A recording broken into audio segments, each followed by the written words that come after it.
جن صورتوں میں روزہ ٹوٹ جاتا ہے ان صورتوں میں سے بعض صورتوں کو میں پیش کر دیتا ہوں، اور صرف ان صورتوں میں قضا واجب ہوتی ہے، کفارہ واجب نہیں ہوتا ہے۔ جیسے خون یا پیپ کا دانتوں سے نکل کر حلق میں اتنی مقدار میں چلا جانا جو تھوک کے برابر یا اس سے زیادہ ہو، جس کی پہچان یہ کہ تھوک میں اس کا رنگ نظر آئے اور منہ میں اس کا ذائقہ محسوس ہو، یا ایسی چیز کا نگل لینا جو عام طور پر نہ کھائی جاتی ہو، جیسے کنکر یا لکڑی کا ٹکڑا وغیرہ۔ بیماری یا کسی مجبوری میں روزہ توڑ دینا، بھول کر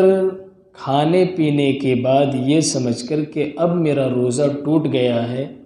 پھر سے جان بوجھ کر کھا پی لینا۔ اسی طریقے سے دانت میں پھنسی ہوئی کوئی چیز زبان سے چھڑا کر کھا لینا، بشرطے کہ وہ چیز چنا کے بقدر یا اس سے زیادہ ہو۔ پان، تمباکو اور کھینی کھانا یا حقہ، بیڑی اور سگریٹ پینا۔ ناک یا کان میں دوا یا تیل ڈالنا، اگر کوئی انسان آنکھ میں دوا ڈالتا ہے تو پھر ایسی صورت میں اس کا روزہ فاسد نہیں ہوتا ہے، روزہ نہیں ٹوٹتا ہے، برخلاف ناک اور کان میں دوا یا تیل ڈالنے کے۔ جان بوجھ کر منہ بھر قے کرنا، کلی کرتے وقت حلق میں پانی کا چلا جانا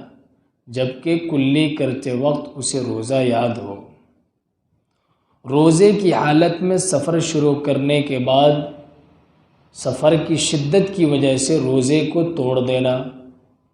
غروب آفتاب سمجھ کر غروب سے پہلے افطار کر لینا،